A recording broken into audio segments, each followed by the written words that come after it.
your spouse?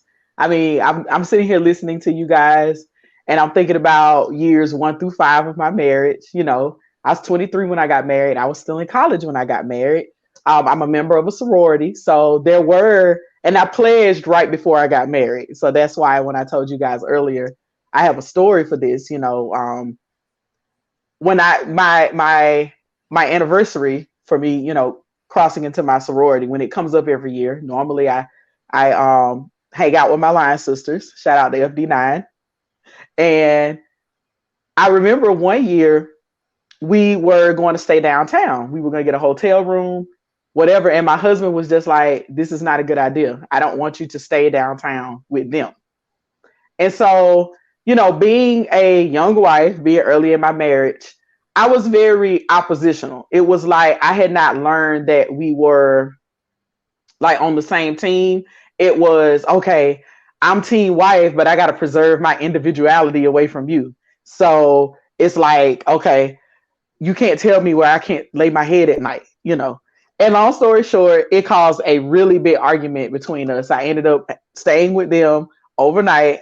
Um, and it caused a really, really big argument. And so, what I had to learn how to do was my husband knows everyone that I spend time with. Like, there are layers and boundaries and levels to my associations and my friendships and my relationships with people outside of, you know, my marriage.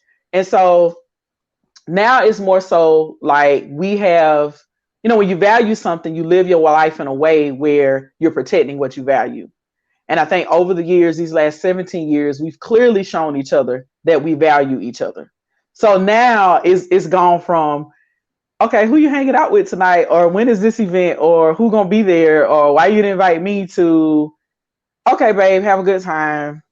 You look really, really great. You smell good. Have a good time. You know, and some people would say, well, they don't really care about each other. But I think it's just the evolution of our relationship. Like, we're more secure when one of us goes out, you know. Um, I do go out with friends. My thing is, I watch out for my girlfriends as it relates to like alcohol and substance use. Because obviously, for what I do for a living, that never turns off, being a substance abuse counselor. So I'm always encouraging people to like use your Uber and Lyfts, you know. We don't leave no girls behind, you know. A lot of my people in my circle are married. So I do try to, when I have a girls' night out, I have to explain sometimes to some of my single friends that, listen, you know, you can go home at 3 a.m. right now, but I have a child, I have a husband, I got to be up early. So, and I told my husband I would be back at 1:30. So it's already a quarter to 1. I need to be making my way to the door. You know, so I think that the boundaries just kind of evolve with your partner as your relationship grows with your partner.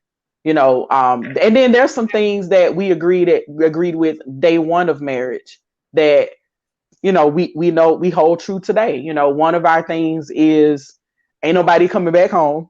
That's not for us. That's not for us. We both agreed to that. It wasn't, because normally when you hear a wife say that, you know, most guys are like, oh, she made that up, or she just putting her foot down about that. But that's just something that's not our thing. Thank you, Mrs. Jovo. Rashad, what do you think? Yeah, I'll answer it kind of from a different perspective, because I feel like at marriage, by that time, the two probably know each other, have gained that trust, and they kind of know what they can and can't do, have those boundaries set. So I'll answer from like a perspective of like, if you're starting a relationship, or just going into a relationship with someone. So like, say if you're already a party person, you like to go out every night, whether it's boys nights, girls nights, or you just like to go out period with people, I would just say in general, a good rule of thumb is like, if you're looking to be in a serious relationship or establish a serious relationship with somebody, I would say it's probably best to like dive that down to really establish a good relationship. Because I'm sure most of you agree, like, being in a relationship, especially starting out, like going to the clubs every weekend and stuff like that, it's not a good look. You're probably not going to establish something good in that aspect. So that would be the advice I'd give to somebody, just starting a relationship, and, especially if it's causing problems, like, just kind of scale that back some and kind of just focus on building the relationship. And then later on down the line, once you, build that, togetherness, then, y'all can, kind of have a little more of that freedom once that trust is built. As a guy, I will say to the ladies, we know who y'all whole friends are. So if we're like, it's like, if we see the girls who are like, man, I don't know if you should go out with her. She kind of seemed like out there. I would say probably. We know who your whole friends are too. All of your friends. I agree. You don't want no friends. We gonna start doing that. Yes, same day. Yeah, I can go bowling and bowling only.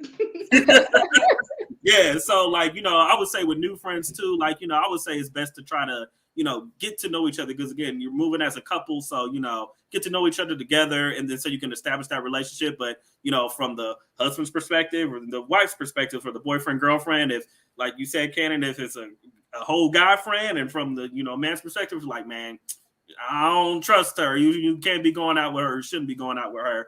I would say it's okay to have that conversation and respect your partner's perspective or vision of that, because guys know when we looking, and women know when they're looking at guys. So I would say that's my 2 cents with that. So would you not go out with your guy friend if he is a womanizer or a playboy? You just would stop yourself from going out with your guy friend. You'd be like, no, sir, I'm not going to do this. I mean, you're if a I'm womanizer, I can't be. I can't go out with you. If it's a regular thing, yeah, honestly, probably not. No, I don't mean a regular thing. I'm just saying, like you just said, if the woman got a whole friend, then you're gonna be like, nah, you can't go out with her. So do you hold yourself to the same standard? You don't go out with your promiscuous guy friends. My friends are lame, so I guess not. I don't know. I mean, I guess it would be up to my lady, if she didn't feel comfortable with it. No, it's up to you, because you said that you right. What? That's what it always is. If a girl says I don't have no whole friends, that means she's the whole friend. Everybody knows this. Stop playing with God. Everybody knows that's exactly what it is. She said no. No, it does not. Right. Somebody in the chat says some of y'all wrong about who the hoes are. Right. Your girl might be the whole friend. Why are you talking crazy? I don't want you out with them. Why you think we hanging?